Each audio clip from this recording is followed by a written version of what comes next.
This is the regularly scheduled board meeting for the Oldham County Board of Education. It is a little earlier in the month because of fall break for us, so if anybody's traveling, I hope you all travel safe and have a great time, and if you're not, I hope you have a nice break. Do you have any changes to the agenda, sir? No, ma'am. Recommend to approve.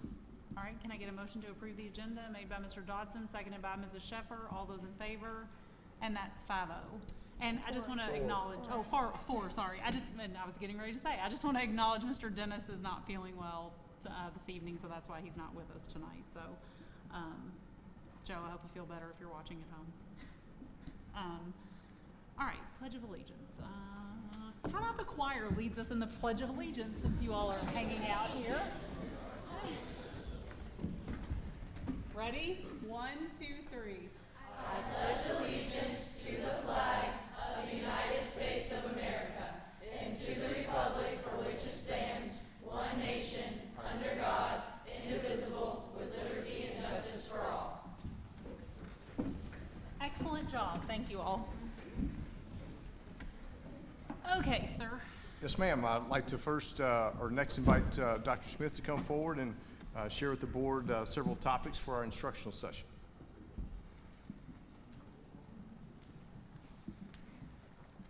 Good afternoon, everyone. Welcome, Dr. Smith. This is one of my favorite board meetings of the entire year because we get to look at data together. And in addition to data, which will be Kentucky, the Kentucky Academic Standard data, we'll also get to see a little bit about iReady and talk about our Leadership Lift work over this last summer. One of the promises I made to the school board was consistency in how we organize the data and share it so that we can compare things side by side. So if you remember back in 2020 with COVID, we didn't test that year. 2021 was our first year out of COVID. Those are all the blue bars that you see up on the screen. What I have been paying close attention to over the last 4 years is not just the growth in our scores, but sustained growth over time. So first we're going to take a look at mathematics. Here you can see our 3rd, 4th, and 5th grade cohorts. Over time, we've seen steady increases in 3rd, 4th, and 5th grade from where we emerged from COVID in 2021 to where we find ourselves in 2024. You can also break this data out so that you're watching one group of students grow over time. So here, 3rd graders in 2021 were at 45% proficiency. The next year with our HQIR, our math curriculum that we adopted, they grew to 59%. And then in 2023, they grew to 64. This could continue on to show them as 6th graders and on, and I kept it just to elementary school for simplicity. Here's the next cohort from 2022. They were at 52% to 56 to 63%. So you can see a general trend. This group of students growing, comparing versus all 3rd graders 1 year versus 3rd graders the next versus 3rd graders the next. Here we are in middle school. We have a lot to celebrate in mathematics in middle school.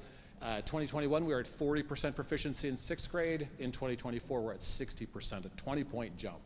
7th grade, you can see the growth from 49 to 59, and in 8th grade from 44 to 59%. The same look at those cohorts. You can see our students that were 6th graders in 21 grew 16 points to 2023 when they were 8th graders. And the same thing, a similar but different story is told with this group. Our last group of 8th graders was at 59% proficiency in math, and in 2022 they were at 57, so a small jump over time.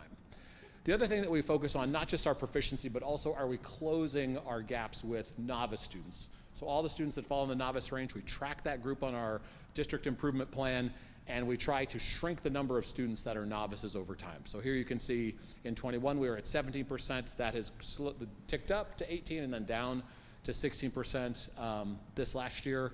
And again, in 4th and 5th grade, you can see that our numbers have slowly declined. In middle school, that is true in 6th and 7th grade, but our 8th grade group has gone up a little bit. And we'll see 2024's numbers for 8th grade are shifting for both reading and math, and that's something that we're paying attention to as a teaching and learning team. It's also important for us to compare all of our students and then break out some of our demographic groups. What I put in parentheses underneath each of these percentages is the change from last year's group to this year's group. So if we're looking at elementary school, last year we had our African American performance, our number of proficient students who are African American was at 22. That has grown to 28%. We have a couple places where we've seen declines, like African American students in middle school are 40% proficient, down 9 points from last year. And you can see places where we have really strong jumps, like our students who identify as 2 or more races in middle school going up 15 points from last year in mathematics. In reading, we spent the last year identifying a reading curriculum. We tested that reading curriculum. We actually tested multiple reading curriculum over the school year. We adopted MyView, EL, and Benchmark in our elementary schools. And here you can see our reading proficiency data for 3rd, 4th, and 5th grade. And looking at that cohort model again, you can see from 21 to 22 to 23, the growth of this cohort of students, and here from 22 to 24 for the next cohort. In middle school, our reading data has improved slightly, and in 8th grade, we've seen some dips. So 8th grade is a group that I had mentioned earlier we're going to be paying attention to. You can look at the cohorts as they jump this way, and then in our novice reduction, we saw strong reductions in 3rd grade, 4th grade, and 5th grade, and then also 6th grade, 7th grade, 8th grade, we saw an increase, and that's that same group that we're paying attention to in terms of reading. Here's our reading data. You can look across in terms of all students. We're at about 59% proficiency in elementary, 58 in middle school, 60% in high school, and those are strong numbers. One question that I have been asked by various groups of people is how do we compare to other school districts? So we're at about 12,000 students, so I went school districts that had 8,000 students or more, as well as school districts that went up to 16,000 students. And I'll show you that right after I tell you about this information, which is our science data and our combined writing. We saw some declines in elementary school data in science. We had, on many of our campuses improved, but we had one that dropped, and so our overall proficiency is at 34%, middle school 33%, and then our novice group, it was a positive. We reduced the number of novice kids at elementary and middle by 2 percentage points. In writing, we saw really big growth for middle school and high school students. 70% proficiency in combined writing is really impressive, and that was an 11-point jump from last year. Here is the comparison I was alluding to a moment ago. In all of the elementary schools in the Commonwealth of Kentucky, when you combine our reading and math data for accountability purposes, Laurel County outperforms us at an accountability score of 82.2. Oldham County, we're coming in second at 78, and then you can see Boone going all the way through Bullitt County. These are the school districts that we can compare ourselves to in size. Here we are in middle school, with our middle level schools performing the highest in comparable school districts, and in high schools, just Madison County outperforms us in their high school reading and math combined data. So let me pause right there. Do you have questions on any of the groups, the elementary or the reading or math data, or anything related to that before I talk about TSI? Yeah.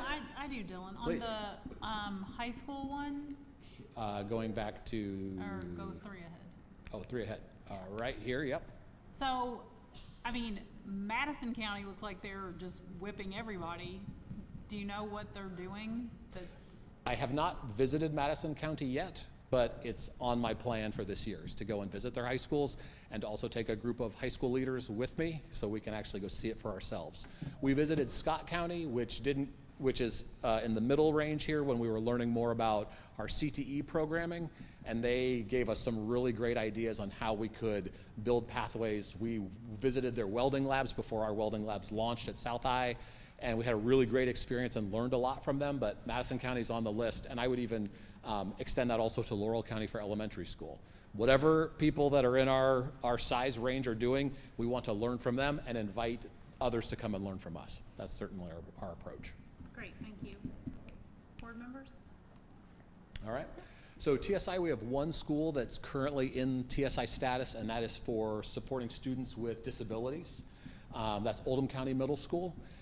We have a really robust plan for supporting Oldham County Middle School this year, specifically with a focus on co-teaching and how we can support both gen ed and special education teachers together as they're teaching core content. We have brought in 2 retired teachers to help us in all of our classrooms and support the work in all classrooms at Oldham County Middle School. And then we will have a member of our ECS team actually run a cohort with the gen ed teacher and special ed teacher together to teach them how to use instructional strategies in a co-teaching model that's going to really support the students that were identified with the TSI flag. So for us, we're looking closely at the data that we're getting out of iReady and also what we have from KSA, and we have a plan where we will meet on a weekly basis this winter into the new year, and then every other week looking at data, looking at instructional strategies, and really zeroing in on every student that we can move so that we exit TSI status at the end of this year. That is our plan. Okay, I'm ready to switch gears. Dr. Smith, before you proceed, please. I just want to share with our board members and for everyone watching that Oldham County Middle School, just kind of build on what thank you for this presentation, but OC Middle and all of our schools have so many things to celebrate, so many great things happening. And certainly we want to make sure that we're providing all the support that we need, especially as what you just alluded, so thanks for sharing that. Absolutely. All right, so iReady. This is our diagnostic tool that is administered to all students in our elementary schools and in our middle schools, and we use these data to understand at the beginning of the year where we're starting off. We're going to take a look first at reading, and I put up just as a first pass our district's overall data. We had 7,890 students take the iReady assessment. You'll notice the yellow bar says 1 grade level below. The way that iReady interprets 1 grade level below is that is the information that those students haven't yet learned this school year. So if I'm a third grader and it says I'm 1 grade level below, that means I have not learned the standards in third grade to be early on grade level, which is what you see in green, or mid to above grade level, which is the darker green color. So we had been conditioned that yellow means that we're behind or we're in trouble. In this case, when we're looking at 2 grade levels below or 3, those are the students that we're zeroing in on to support. The yellow group just means it's the information we haven't learned yet. What you'll see happen over the course of this school year is that yellow group will shrink dramatically, and we'll get to the end of the year and we'll have a much smaller group when I share this information in the spring, and then we'll talk about our plan for supporting those students. Here you can see the fall of 24-25 for all of the schools in Kentucky, all of the schools across the nation, and then the national norm that goes back to 2022-23. What we noticed in teaching and learning was just that we are have students that are coming in at or above the grade level that they're currently being assessed in. And we have a small number of students that are falling into 2 to 3 grade levels below that we zero in on for intervention support and for co-teaching support. This is the breakout of the same groups of students in reading based on demographic data. So we see our overall scores.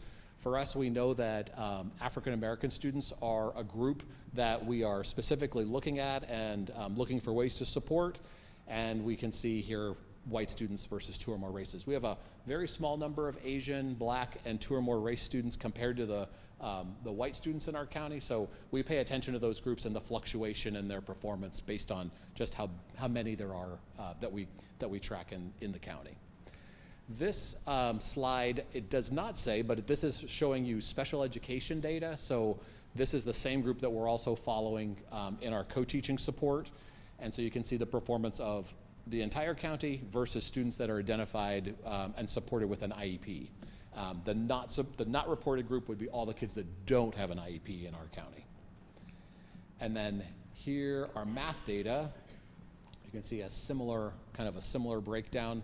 Kentucky versus the nation, or Kentucky versus the nation versus the national norm. And then here's the breakdown of subgroups. And in math, you can see we have an opportunity to support some of our demographic groups over the coming year.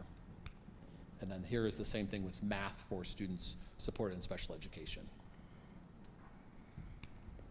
All right, let me pause there. Any questions on iReady? Board members? One thing that I will just report is that going into year 2 using iReady, we're starting to get some more complex analysis of students from fall to spring to fall that we're looking at in the teaching and learning team. We also are hearing from teachers how beneficial this tool has been for them in their classroom. The teacher toolkit, which we added on, so instead of just a diagnostic, the teacher toolkit was an expense that we had to take on to turn that feature on, but it gives teachers lessons that they can immediately go to. So iReady Portal will tell you what a student needs to work on, and the Teacher Toolkit will give them the lessons to teach the student based on what iReady is telling them. And we've heard from all corners of the county that's been really beneficial. So I just want to thank the board for supporting this and thank our teachers for all the work that they've done. Okay, next we're going to talk about Leadership Lift. So this was 2 parts that happened over the summer. We first met right after school got out in June, and then we had a follow-up session on July 22nd in the middle of the summer, just to bring people up to speed on all the things we're working on. This is a very common image that you'll see in our leadership development work. The idea, we took a field trip to go see Boys in the Boat, and this is helping us think about how we are interdependently working together to move our district forward. So no one person in a crew team can row their oar all by themselves. They do this in a synchronized way, and they do this to move the work forward. And so we've used this visual. It was the cover of a book that we read, also doing a book study as a leadership team, and it's something that we come back to on a regular basis. We had 6 year 1 focus areas that we asked schools to think about and focus on in the coming year. The surveys are what you see coming out of our Studer work, and that is just making sure that we're looking at data, we're unpacking data, we're using data to make decisions. 30 and 90 conversations are for new employees. So we want to make sure if you're new to our county, before the 30th day that you've worked here, we've had a chance to talk with you about your experience in the county, what's working here, what we could do to make our county even better and make you want to continue living, if you're living here and working here. The 90-day conversation is the follow-up that at the midpoint of the year, you're a new employee, you've reached the middle of the school year, how are you feeling, what can we do to help you so you want to stay, and we want to keep as many employees as we can. Rounding conversations apply to all employees that work in our county. And that is everyone from the folks that are not just teaching, but supporting our classrooms, so our classroom aides, it's people in our cafeteria. We're talking to all the people in a school building to just hear from them. What's working? How could we get better? Who could we thank on your behalf? Big picture. And what this gives our leaders is a trend that they're seeing in their school. So what we're doing, Mr. Deeves and I, is as we meet with school leadership teams and talk with them, we're getting feedback from them on what are the themes that are emerging, and then as a school system, how do we roll all of that up together so we have a sense as a district what's working well here, where can we get better, what are our next steps as a system to improve. The proficiency and growth data is what we were looking at with iReady and with KSA. We focus on that all the time, and that's something that we feel pretty strongly about. Our PLC reboot is an area where we can, when we think of the PLC work that school teams are doing over the summer, we felt with our new employees and just with the place that we had reached as a school system, it was time to bring Solution Tree back and bring trainers from Solution Tree to work with our new PLC teams and leads so that they would understand the 4 PLC questions and really how to unpack units of study, how to look at data, and how to always have a plan coming out of a PLC meeting for how teachers can support their students. So the PLC reboot is something that all of our schools are focusing on. We invested time and money over the summer in our professional development to look at PLCs, and that's one of our focuses. And then the last one here for our focus areas is about every student being involved outside the classroom, and this is connectedness. Do we understand what students do all kinds of stuff. My own children play sports, they play tennis, they play soccer, they do all these things. They are connected outside of school. But for students who are not connected, the question that we have for school leaders is, what are you doing to understand who they are? What kinds of clubs or activities are you creating to find a way to engage them? And then over the course of the year, how are you putting those things in place so that all students feel like they have a connection back to our school buildings? So these are our 6 focus areas. Each of our school teams created a year 1 focus plan.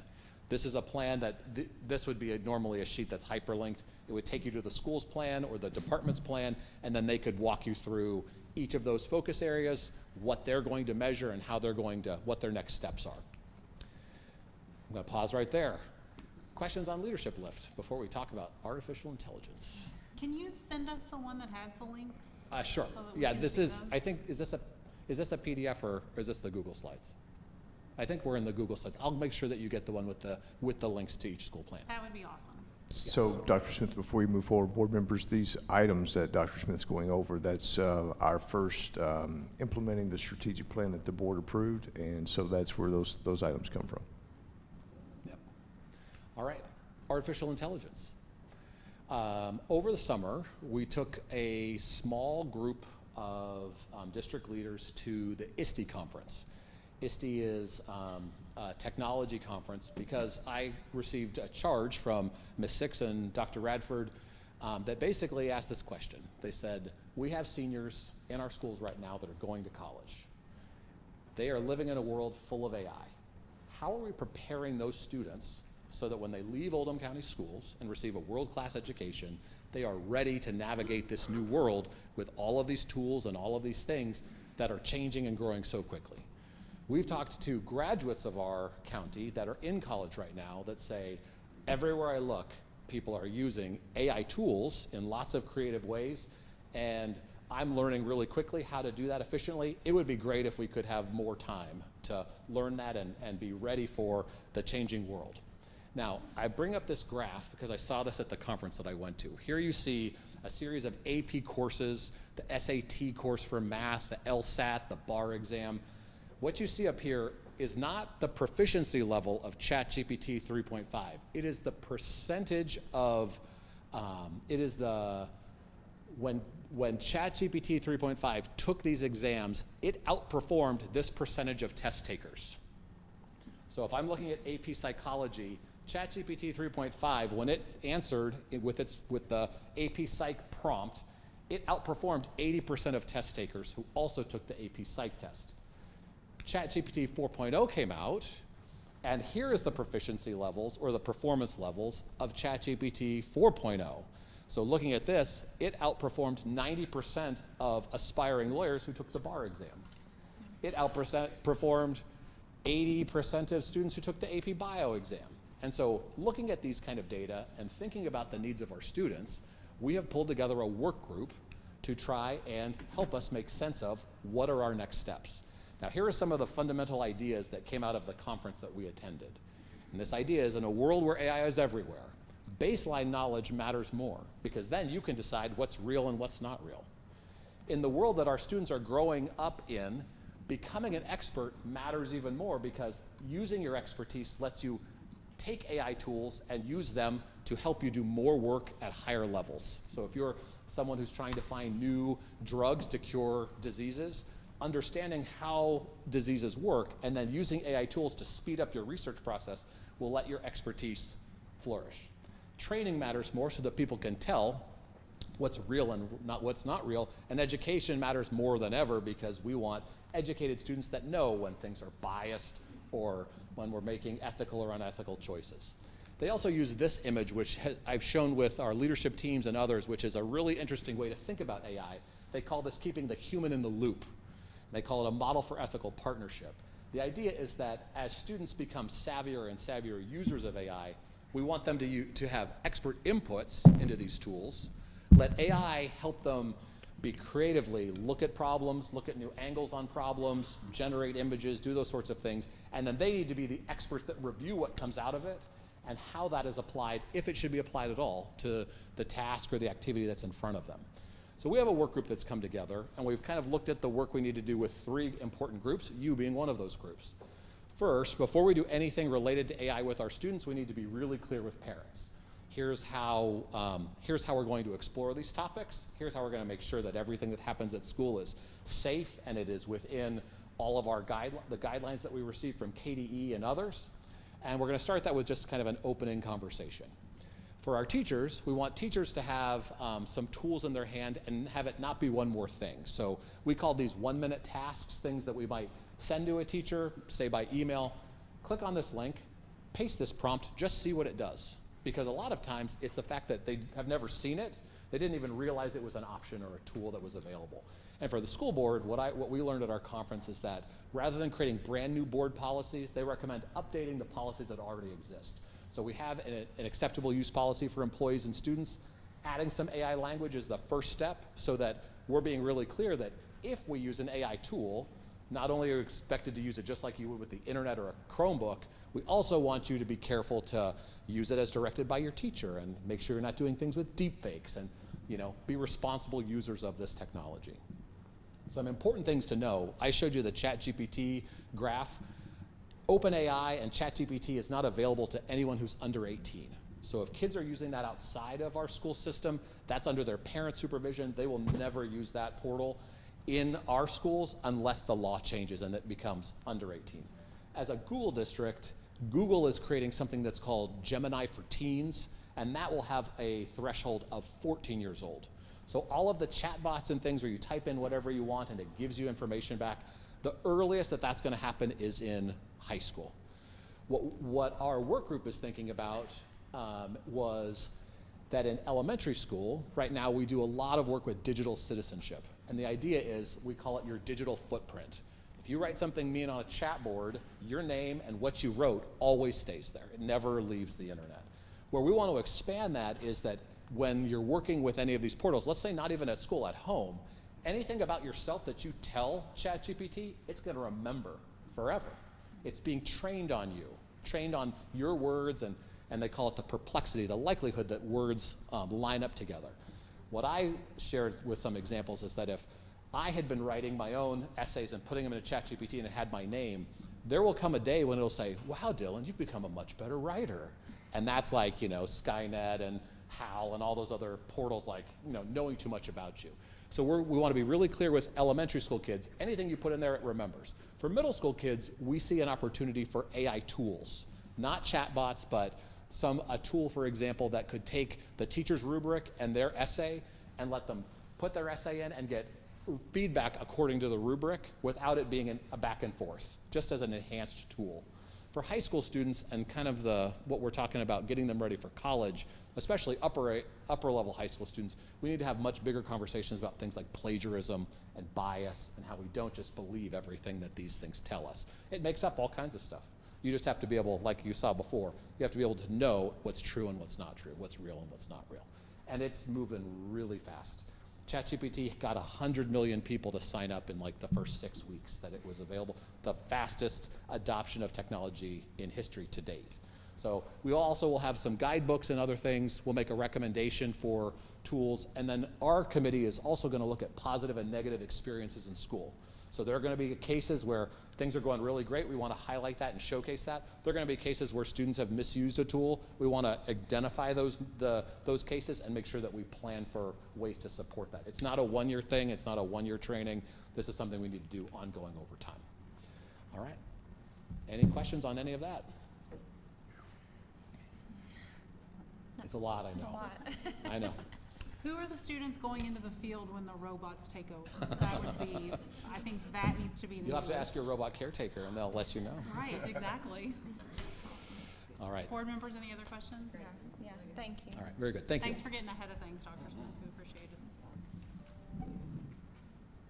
Okay. We're gonna skip ahead. Is that okay, Lori? All right, we're gonna skip ahead to our student showcase, since you good people are here and there's a basketball game apparently or practice or something that needs to happen. So please welcome Oldham County Middle School. Thank you. We have a lot of things that we have to be proud of at OCMS, but nothing makes me more proud as a principal than our music program. Tony Wise, who has been nominated as KMEA Educator of the Year, directs our award-winning band, and the extraordinary Emma Harrison leads our choir and theater programs. So I'm going to turn it over to our solo and vocal techniques class to share a little bit about our outstanding music program. And I think they're going to be coming up here and performing, so you guys may want to come around this Yes, way. we will. All right.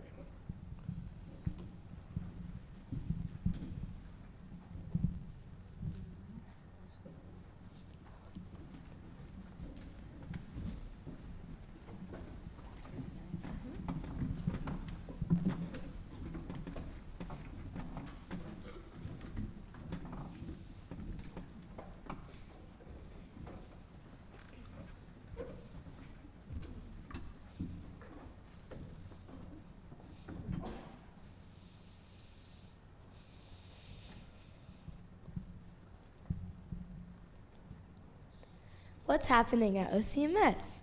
Making music the Colonel way. Oldham County Middle School is committed to the arts. We offer band and orchestra, choir, musical theater, also visual arts and media arts, and creative writing.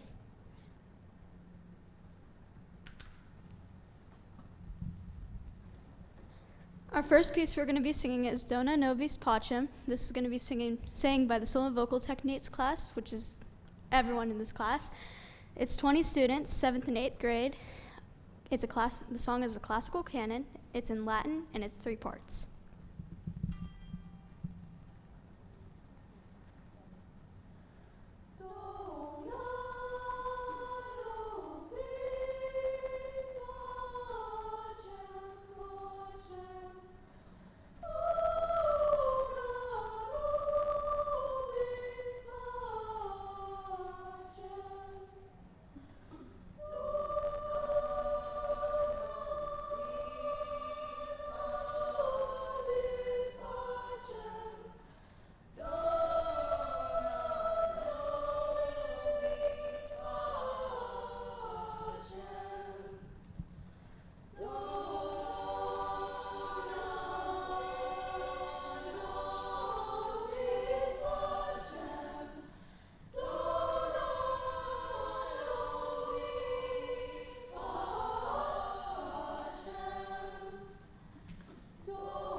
Our music program, Where Words Fail, Music Speaks, Hans Christian Andersen.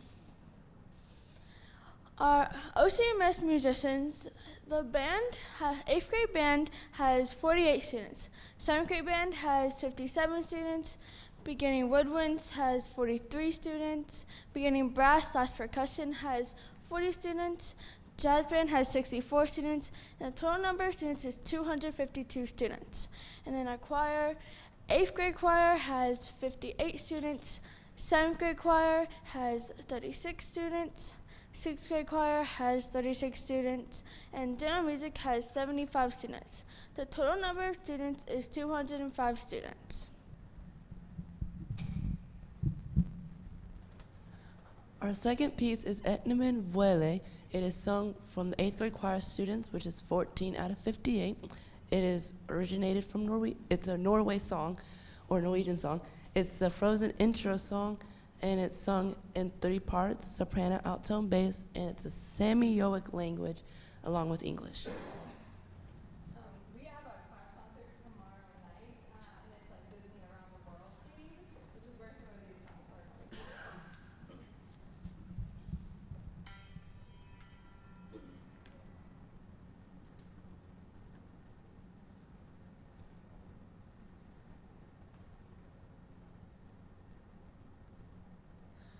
Na na na hey ya na, ah ya na.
OCMS Band.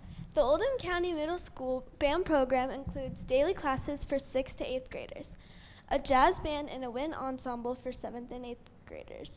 Students are selected for prestigious groups such as KMEA, District 5, All District Band, and the Louisville Youth Orchestra.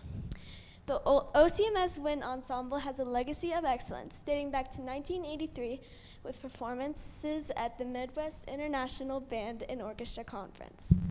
Under Mr. Wise, the OCMS bands have achieved 19 consecutive years of distinguished ratings at the KMEA 5th District Performance Assessment. The Wind Ensemble has won 12 first-place finishes and 10 grand champion titles at the Music in the Parks competition.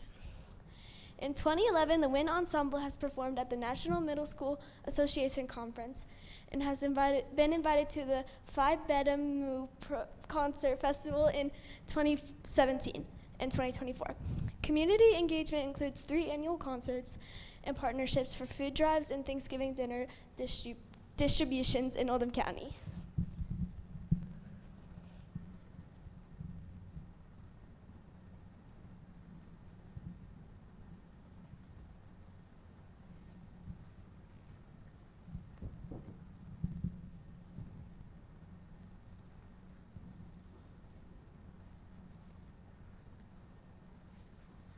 We had a brief video of the band playing at last year's KMEA.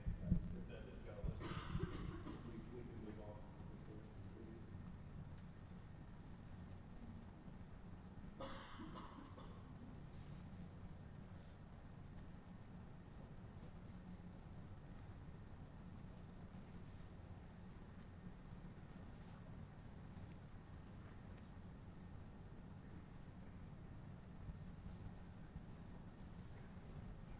The third song we will be singing is Supercalifragilisticexpialidocious. This is sung by the 7th grade choir students, which is 6 out of 36. It is sung in English. It's from the movie Mary Poppins, and we'll be singing in 3 parts, soprano 1, soprano 2, and alto.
OCMS Choir Program.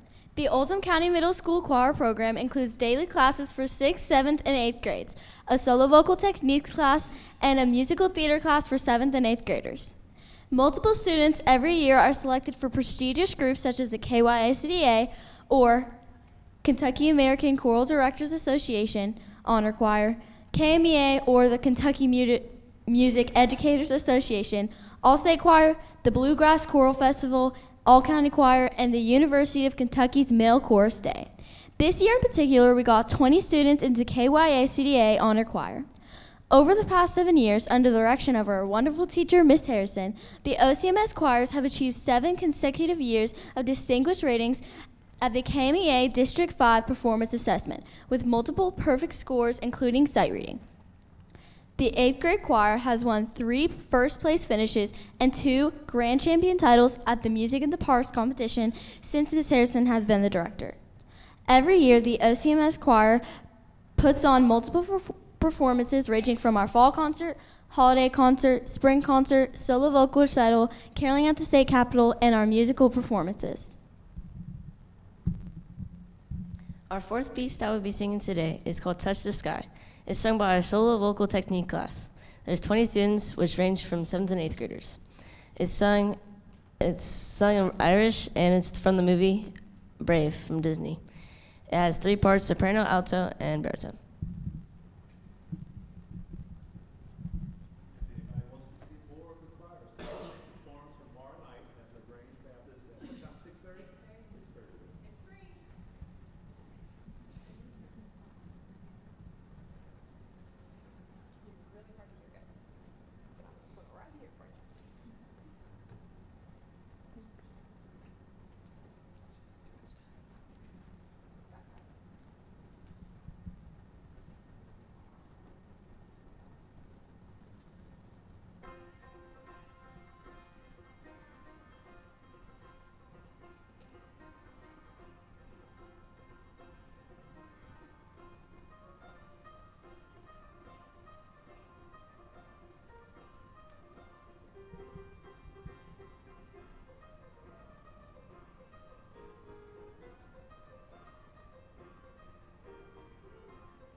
When cold wind is a-callin' and the sky is clear and bright, misty mountains sing and beckon, lead me out into the light. I will ride, I will fly, chase the wind and touch the sky. I will fly, chase the wind and touch the na na na na na na na na na na na na.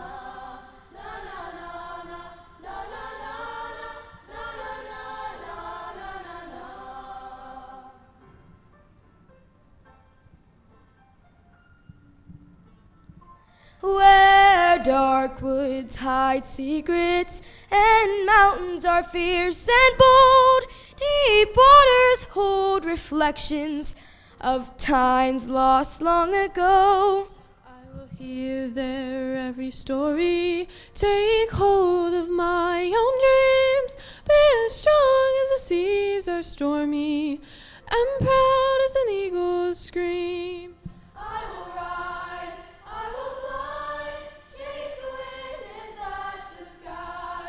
I will fly, chase the wind and touch the na na na na na na na na na na na.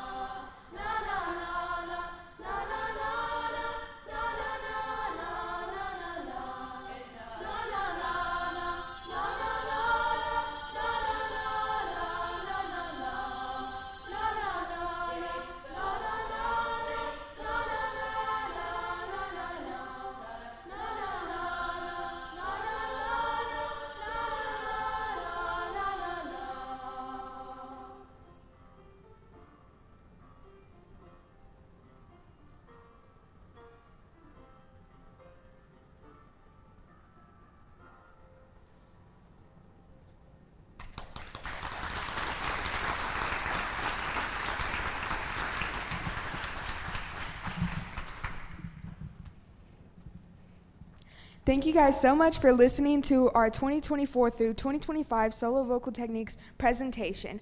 I hope you guys have an amazing rest of your meeting and have a good day.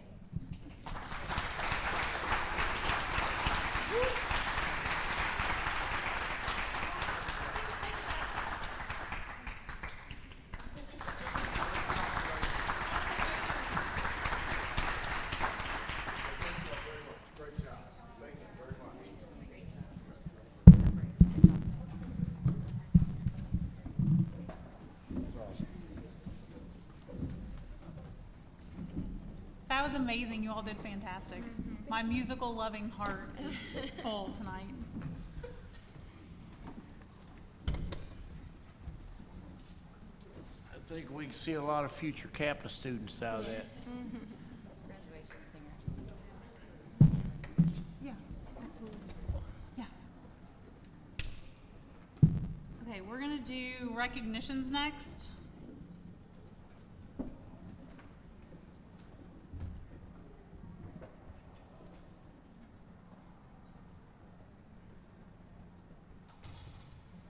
And again, the choir is performing tomorrow night at 6:30 at LaGrange Baptist Church. If you would like to hear more, that was fantastic.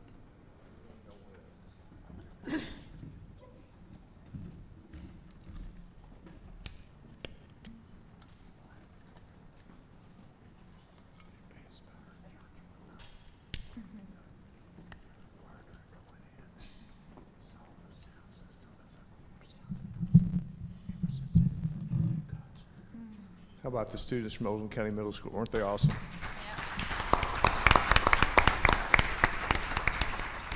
It just makes your heart smile. All right, recognitions. First, Ignite Passion Award. The Ignite Passion Award recognizes individuals or groups that have demonstrated exceptional commitment and efforts in fostering passion and enthusiasm with Oldham County schools.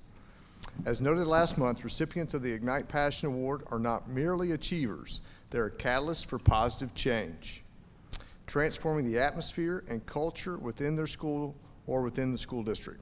These individuals or groups possess a unique ability to ignite the flames of inspiration within the students, staff, families, or the community, encouraging others to pursue excellence and embrace their own passions.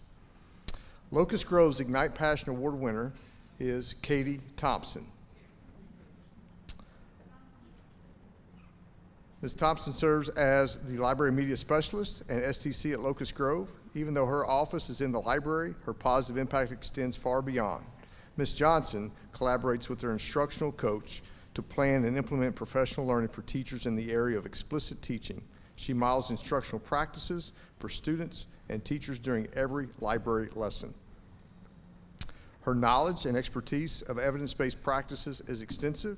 Ms. Johnson is consistently seeking opportunities to strengthen her teaching craft.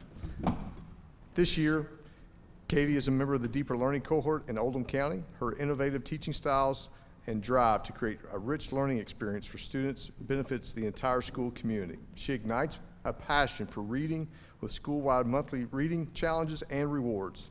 In addition to all of her daily teaching, she also hosts a book club before school for intermediate readers.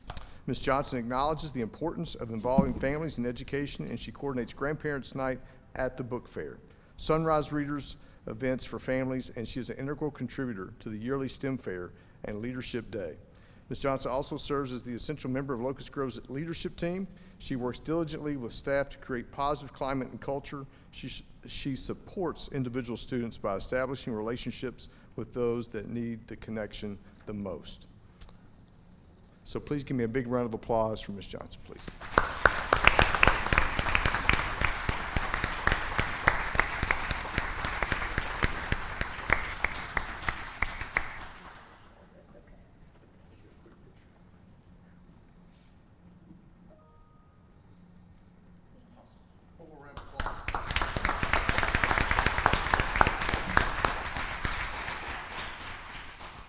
Next, the volunteer duo, Sonny and Sonia Mays, are the Oldham County Middle School's Ignite Passion Award winners.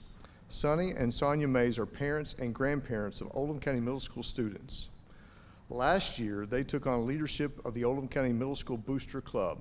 Sonia is the president of the Booster Club, and Sonny oversees the concession stands for all home athletic events.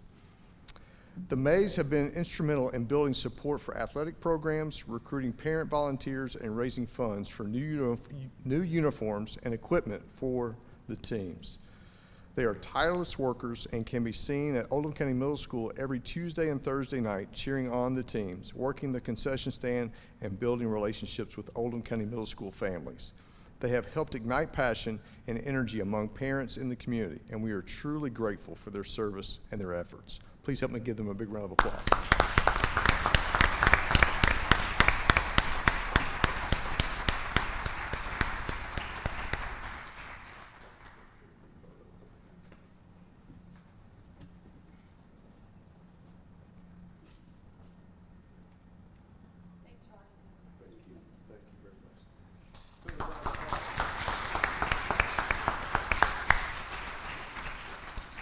Next, the Yes I Can Award winner. Oldham County Middle School student Ivy Becker is the Kentucky Council for Exceptional Children, KYCEC 2024 Yes I Can winner in the School and Community Activities category. This award honors children and youth with disabilities from across the state who excel at school and in the community. I want to take a moment to let you watch this video so you can learn more about Ivy and the award.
Please help me give Ivy a big round of applause.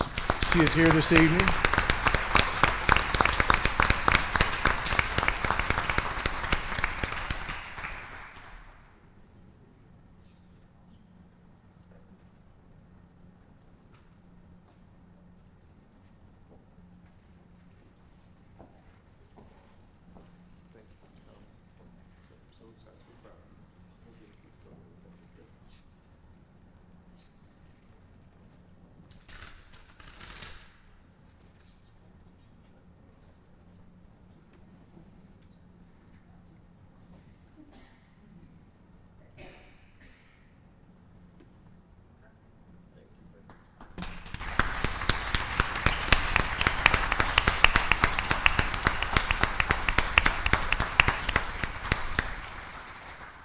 Next up, we have our National Merit semifinalists. Each year, the National Merit Scholarship Corporation honors students across the nation whose scores are the highest in the PSAT National Merit Scholarship qualifying test taken in the fall of their junior year. This year, 7 students from Oldham County Schools have been named National Merit semifinalists. Quite a big deal. These semifinalists will advance to the finalist standing in the scholarship competition by meeting high academic standards, as well as demonstrating community involvement, strong work ethic, and extracurricular pursuits. Additionally, the students must be recommended by a high school official, write an essay, and earn SAT scores that align with their earlier performance on the qualifying test.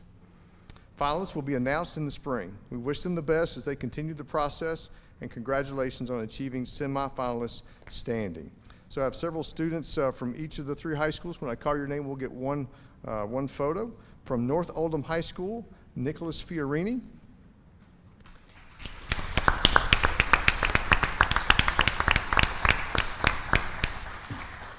And Ms. Sheffer has a certificate for you. Charlie Duggan from North Oldham High School.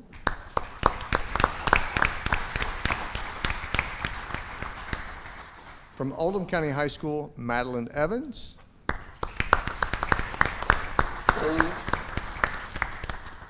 And from Oldham County High School, Hannah Tatum.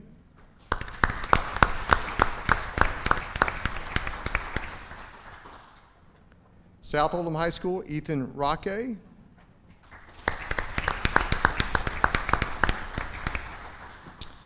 From South Oldham High School, Larkin Hendren.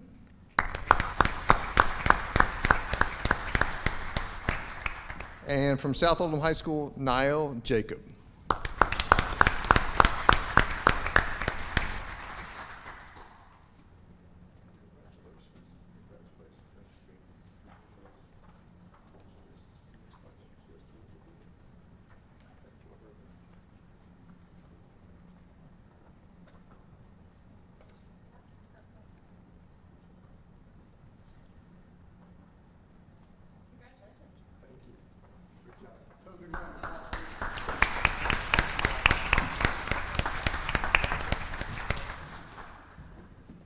Okay, last I have one more recognition,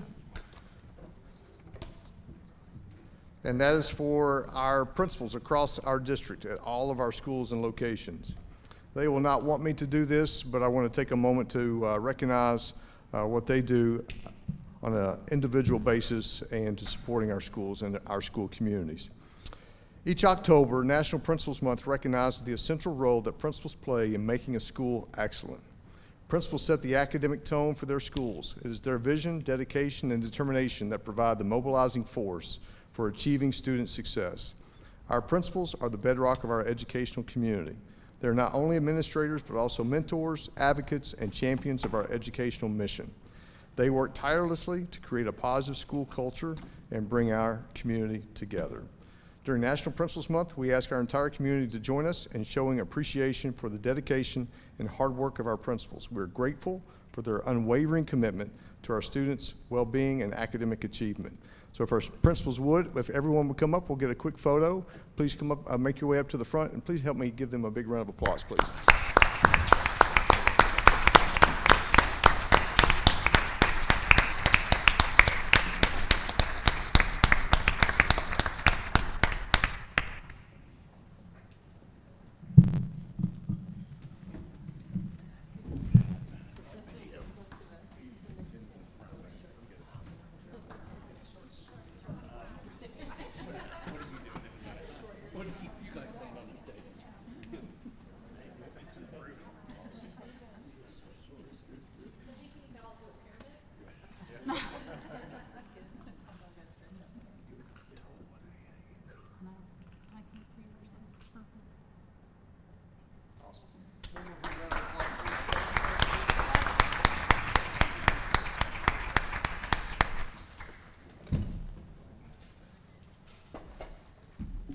I'll turn it back over to you. Thank you.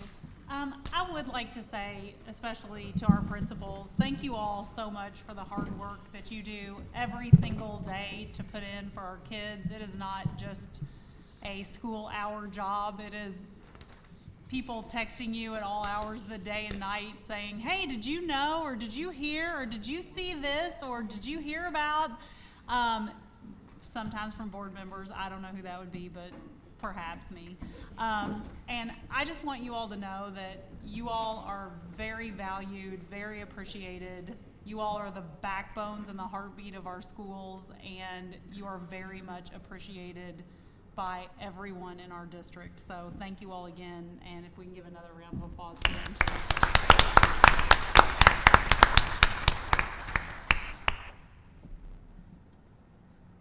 And obviously, it's not just during school hours, because you all were here, so thank you. Okay, next up, Ms. Alexander.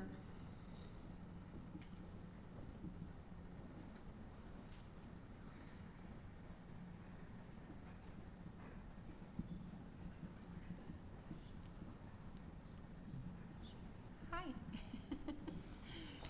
You can just turn it around.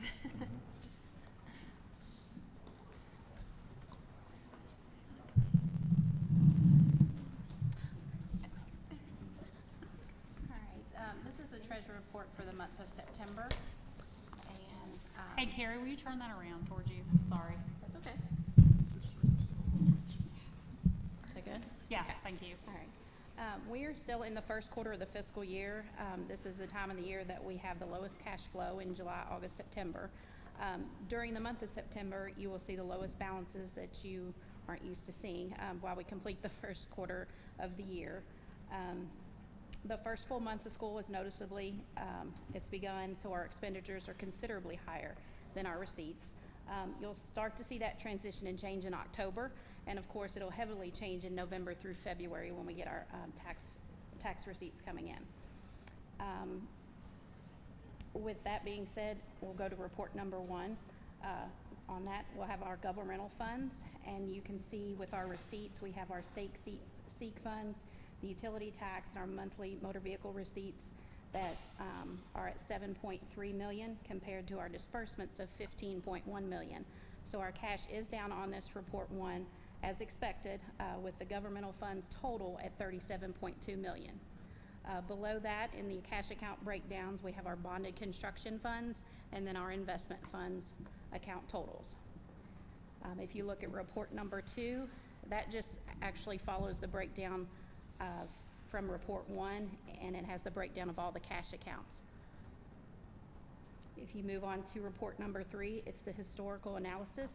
It's kind of difficult to look at that report right now and make a lot of sense out of it because we haven't started receiving all of our tax receipts. And again, it's a low cash point right now. And then our salaries are starting to pick up, and that is a normal level for our budget right now for the salaries. But the revenue accounts will start to really increase when our tax receipts come in. If you would look at, on that report, they have the capital outlay and the building fund receipts. So right now, we've received 50% of our capital outlay funds, and that's at the beginning of the fiscal year, and you get 50% at the end of the fiscal year. And in the building fund revenues, the equalization of our 4 nickels are the same. We receive 50% at the beginning of the year and 50% at the end of the year. There's not a whole lot of highlights to the point out on the revenue and expenditure trend on this report. The other reports are attached, including the balance sheet and the income statement. And they're in there in your packet for your review. Do you have any questions for the treasurer's report? Board members, any questions? No. Your recommendation, sir? Yeah, recommend to approve. Can I get a recommendation to approve, or a motion to approve, made by Mrs. Clem, seconded by Mrs. Sheffer? All those in favor, and that's 4-0. All right, thank you. Okay, meeting minutes are next, and we've got 3 sets of meetings. First one is September 23rd, 2024. That's our regular board meeting minutes. Board members, do you have any changes to those minutes? Can I get a recommendation to approve, made by Mr. Dodson, seconded by Mrs. Clem? All those in favor, and that's 4-0. Next is October 3rd, 2024. That was our first round of SBDM reports on the elementary schools. Any changes to those? Can I get a motion to approve? Made by Mrs. Clem, seconded by Mr. Dodson. All those in favor, and that's 4-0. Finally, October 8th, 2024, special called meeting for an expulsion hearing. Any changes to those minutes? Can I get a recommendation to approve? Made by Mrs. Sheffer, seconded by Mrs. Clem. All those in favor, and that's 4-0. Yes, ma'am. Next up on the agenda is personnel actions, and that report is in your packet as presented and to take under advisement. Thank you.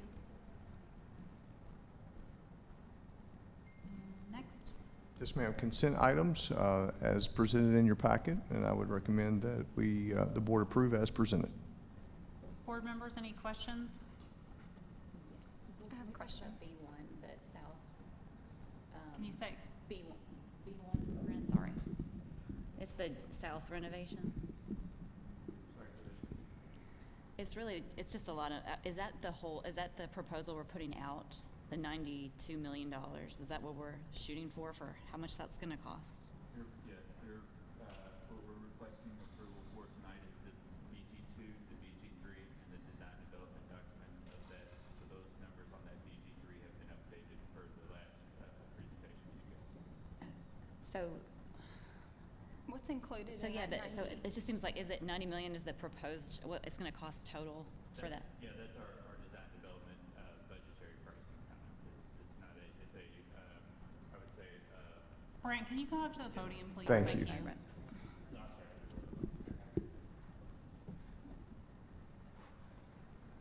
And Allison, you're on 8B, correct? I don't know. Yes, she's Yeah, A- I think so, sorry, I B1. don't have it pulled up.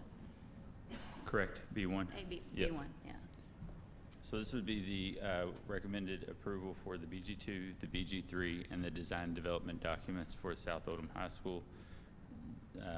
Major renovation and addition.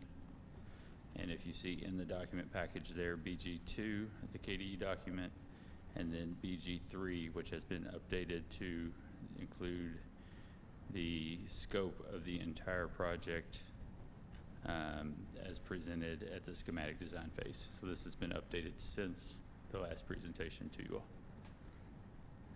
So, this isn't surprising, that number's not, that's what we've talked about the whole time.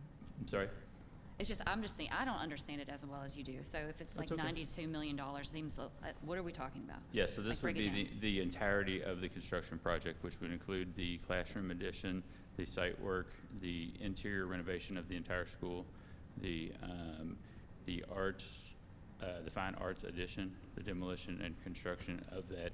Also included in this number is the any of the site improvements that we've presented to you all to date.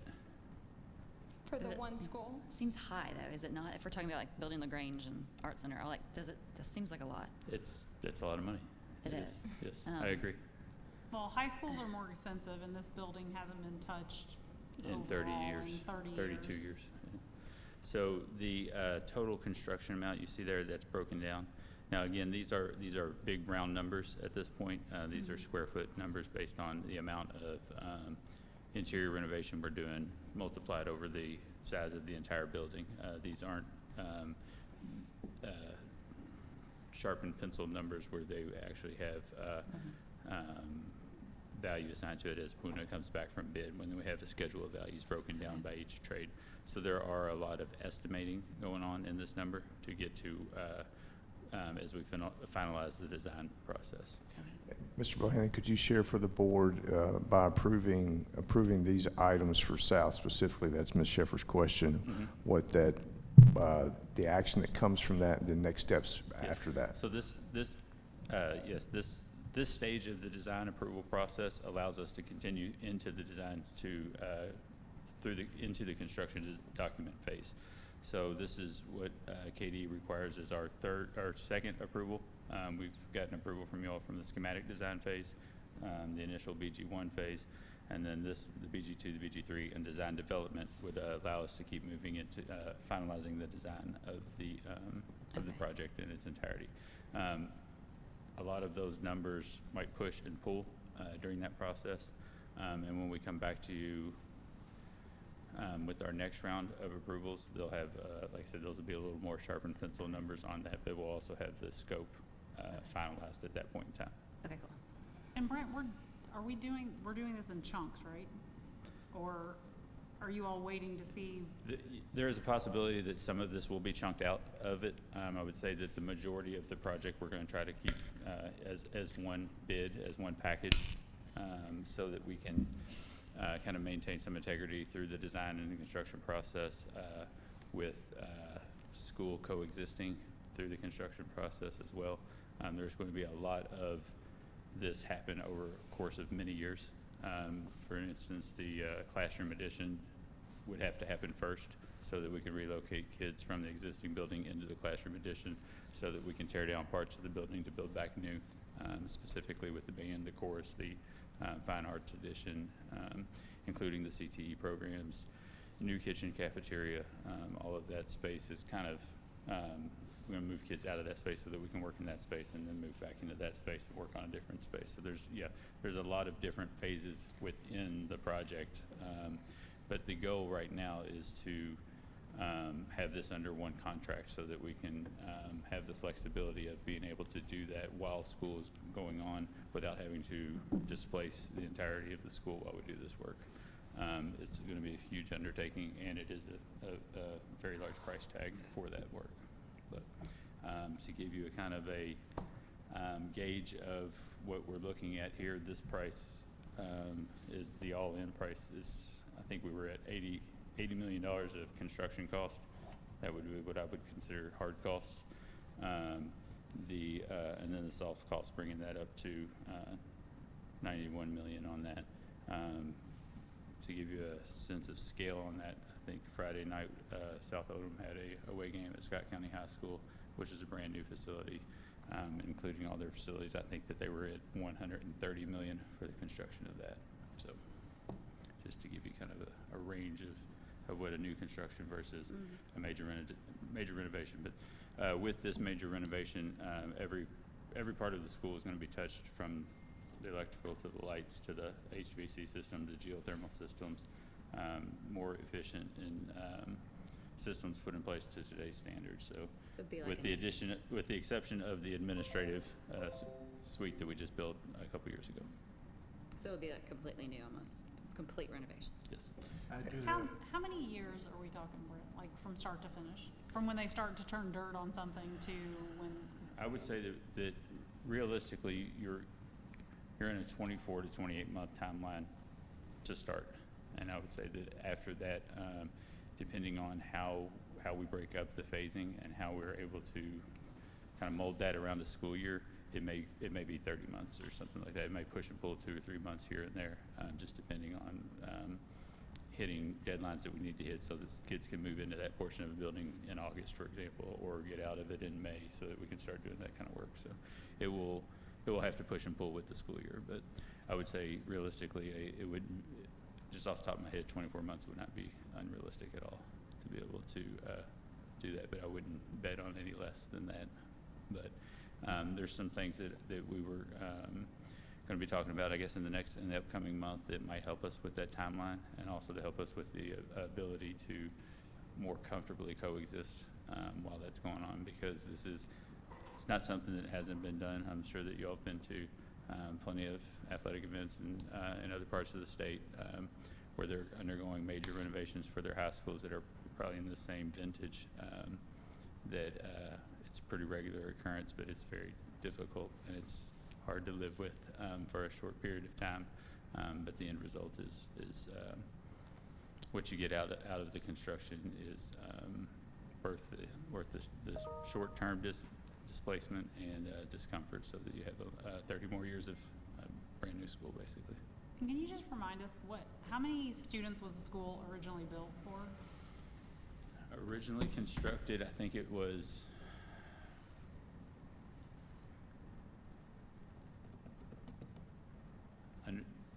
maybe just 1,000. I was gonna say, I mean, when I was a senior, so I went there my sophomore, junior, and senior year, and there were 220 kids in my senior class. So yeah, I think it was originally designed under 1,000. I think that while they were in construction, it even grew to the point where they were up to around 1,100 from day one when it actually was finished construction. So. And how many kids are there now? 1380 something, 1,400. Thank you. Yep. I do have one question. Yes, sir. With that construction going on here at Oldham, and the possible construction of an art center, possible construction of a Grange, is there going to be enough contractors out there to do all this work? Well, that's a great question. The scale of this project and some of those other ones that you mentioned, really opens us up to another pool of contractors. A lot of the contractors that contractors basically can bid jobs based on what they can bond. So a smaller construction outfit can only bond up to a certain amount, so they can only bid on projects up to a certain amount. Projects like this, projects like Oldham County High School, for example, those are going to bring in regional construction contractors that are able to accomplish more larger outfits that do construction management, that do regional work for federal work and stuff like that. This would come up on their radar that smaller projects, they wouldn't have the time to get into those types of things. So we would be looking at a lot larger pool of contractors for this work. Okay. Great question. Huh? I just don't want nothing to hold something up. Yeah. It would be, there will always be someone willing to do the work. Enough time and money, we can accomplish anything. Is there any other questions about that? Did I answer your question? It's a lot. Yeah, Yes, just wanted it to make is sure a we lot. were talking about it. Right. Yes. And again, I would say that we're being conservative with our estimates at this point. Good. Okay. Okay. Thanks. Thanks, Mr. Bohannon. Thanks, Allison, for the question. Board members, any other questions? I have a question. Yes, ma'am. On 8J, the amounts that are in those stipends, was there any kind of strategy for coming up with those numbers, or? We tried to look at the volume, the amount of work, and then try to come up with a reasonable dollar amount that gets us over to the next 8 months, now to the end of the year, just because of the departure of Ms. Six and how we could, it's really hard to fill that position and cover those gaps in service and work, and so that's really estimated based upon trying to be very judicious with our monies, and then you could see the remaining monies to go into support work in our schools. So, and then illustrating all of that for our board to see. Mm-hmm. What about, I see the list of people, but what about, there's some other people on that list as well that some duties have been assigned to? And without like going through and calling out names. Sure. I don't know if it's better to, I don't disagree with the stipend, I'm not saying that, but I think there are some other people that have been assigned duties based on this document that I would like to discuss. So I don't know, has there been an anticipated timeline told to those list of people as to when that would be paid out? So if the board approves this, then we would do one of two things. We would either pay that stipend, do it in two parts, this end of this first semester and then end of the second semester. That is for the most part. And if you're, I'm not sure I understand, Ms. Clem, your question about the other things you want to discuss. Happy to do that.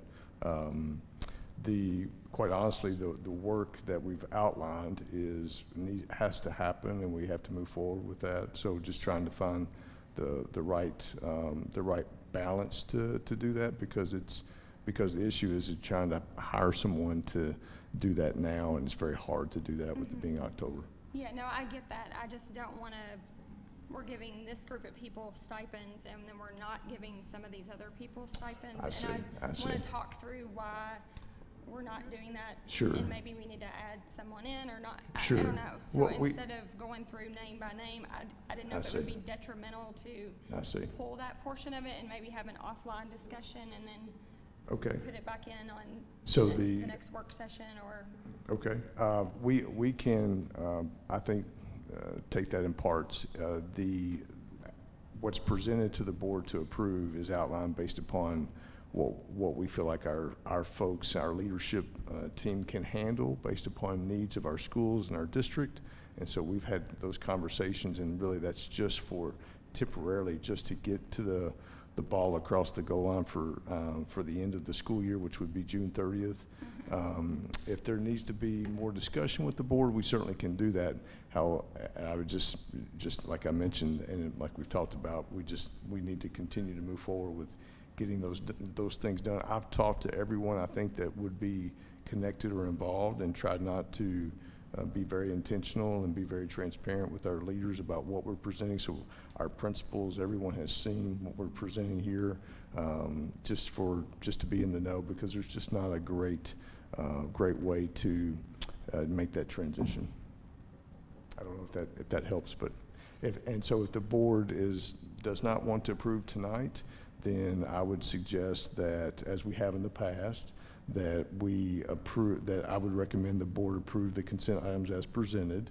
And so then those things would need to either be voted for or yes or no as presented. And then if it did not pass those items, then we would need to make a new motion to present a new motion to approve the things that the board is ready to move forward with.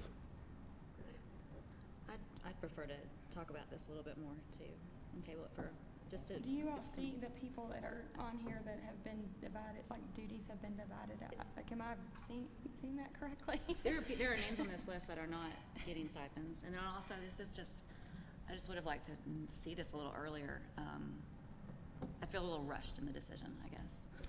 Only reason it's presented is because we, as I mentioned, is we just need to move forward. I didn't anticipate there being questions, but I respect that and happy to talk more about that, to have more discussion. So that's not trying to rush, but I appreciate that. Why couldn't we just approve it as is with the caveat that we will revisit the rest of it at a later date, at a work session?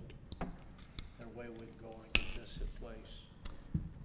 I would say it's up to the, I think we have to do one or the other. I think if we if there needs to be more conversation about that, then we certainly can do that. That's not a problem. But I would just suggest either we approve or that we table it, either one. Okay, so can I get a motion to approve the consent items as presented? Made by Mrs. Sheffer, seconded by Mr. Dodson. All those in favor? And all those opposed? So it's 2-2, so it doesn't pass, correct? That's correct. Okay. We just need a new motion. So can I get a new motion to approve the consent items with 8J removed from the list? Can I get a motion for that? Can we, I don't know, do we have to take out the whole thing? Could we include approving the 2 part-time people? The 40,000, You can. Okay. You can do that. That would be what my suggestion would be. because you have to put, they're not hired yet. That's something we have to put out. Well, those, Okay. that is just for transparency's sake, because we had those positions Yes. from the ESSER grant, so that's just for transparency's sake for those two positions.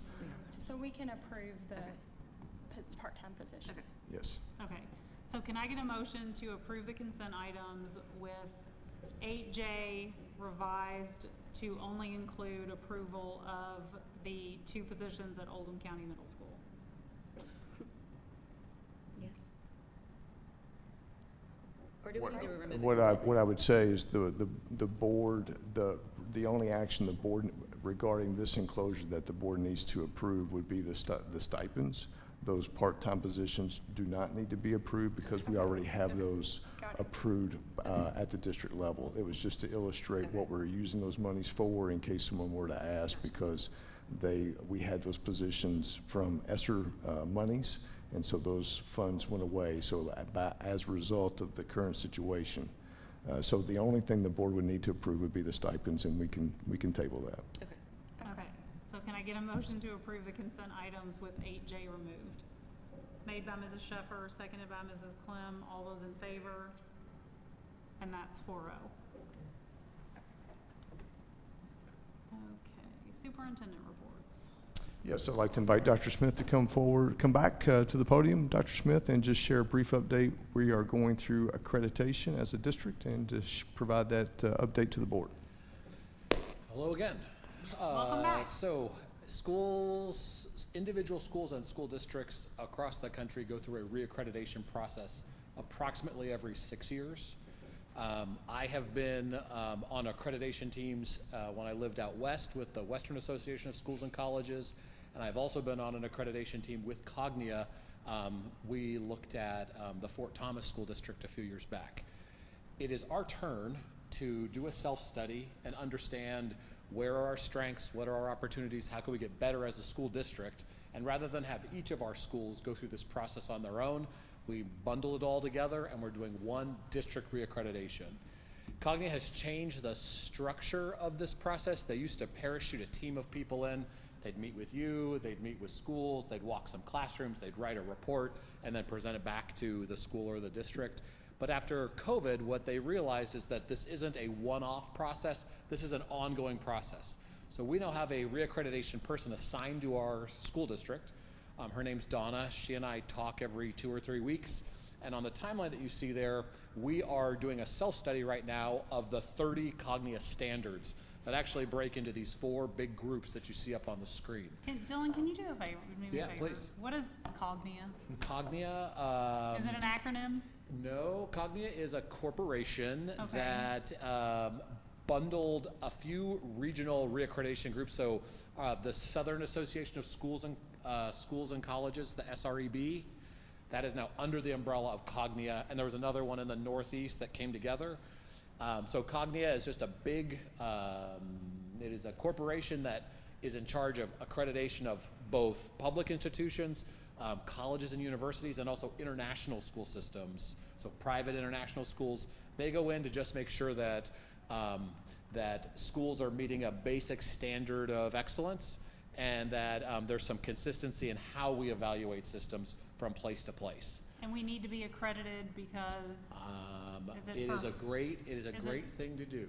Okay, is it for federal, or is money tied to it? I will Is defer to that- Dr. Radford. So there are not currently any federal or state requirements for accreditation. It is basically to be able to illustrate to our entire school community that an outside group has reviewed our processes and around those 4 things that Dr. Smith will present to you to show where our strengths are and where our opportunities are to improve. So not a requirement. It is not required. To my knowledge, there is not a school system in the Commonwealth of Kentucky that is not currently accredited. So I'll put it out kind of that way.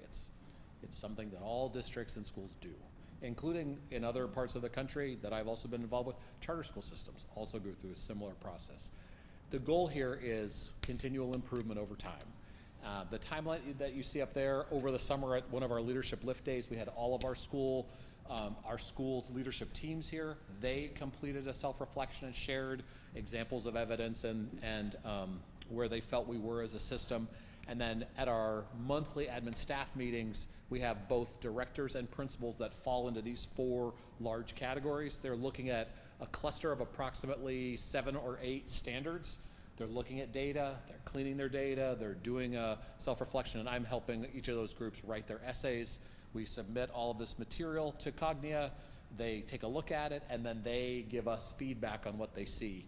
What is different from the old way that this was done is that it used to be a group that came in and they would give you either a 1-year reaccreditation, so you have a year to fix problems that they find, a 3-year, or what they called a 6-year clear accreditation. So basically you had 6 more years. Now, with our partner from Cognia, we do this self-reflection in an ongoing way. So Donna and I, each year we'll talk and continue to look at our practice, and at year 3, so if we'll complete this in December, 3 years from now, we'll go back and say, how are we doing based on our strategic plan and other things, and then we'll do some more self-reflecting, we'll share, and we'll continue to be considered accredited as soon as we go through the process. As you can see, the timeline was listed up here. The October to January, you can see the different diagnostic essays that we complete, and then it falls into these categories, and then we are officially accredited. Okay. Thanks for answering my questions. Any other questions, board members? I'm just trying to figure out what this is and where it came from. I remember when they used to interview us. Yeah. Yes, I'm assuming we pay for this, right? What a shock.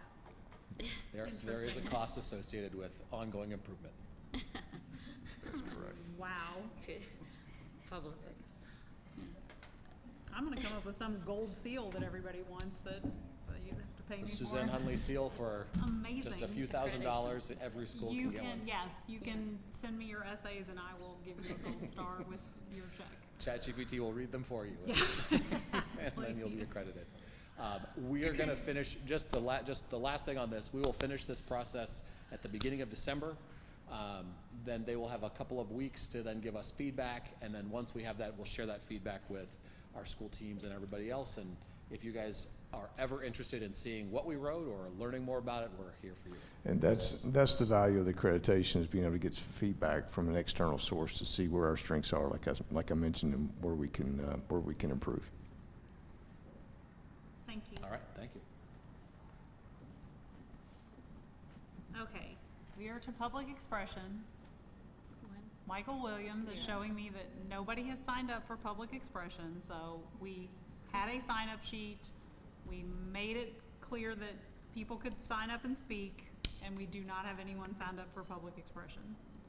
I would like to take this opportunity to encourage any parents or anybody that's listening to please have conversations with your children about the things that they do online and the things that they write online and the things that they say to other kids that are standing next to them and the songs that they sing off of TikTok.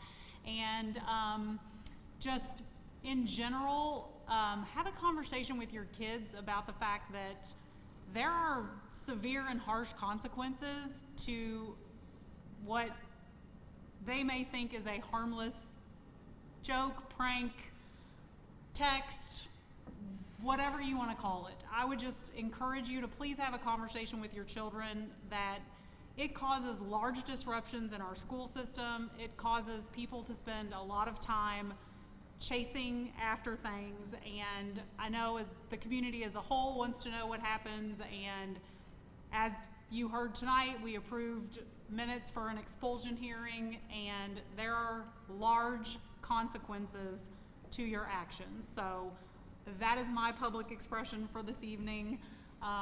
Please have conversations with your kids, and if you don't think your kid would do it, they would. So please take the time to have those conversations with your children. Great kids can make some pretty big mistakes. Absolutely. Sorry, I'll get off my soapbox, but. All right, action items, sir. Yes, ma'am. We have one action item, and that is for bus purchases, for the board to approve the purchase of buses as presented in your packet. When will we get those? When will that- Mr. Deves, do you know Mr. Webb, do you know, when do we get the buses? When will they arrive, or once? So if we order now, we will receive them next May or June.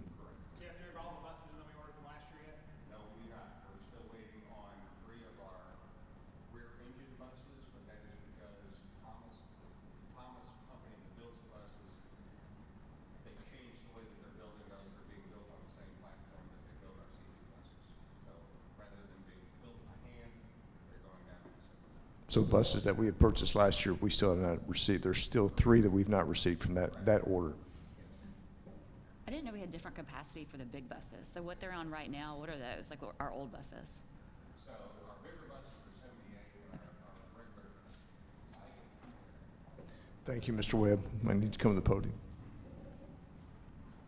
So our rear engine buses, we can carry 78 students, and our C2s, we can carry 66. Okay, so we already have 78 ones. That's enough. Like that, I didn't realize there were 78 and 66. Yeah. That was interesting.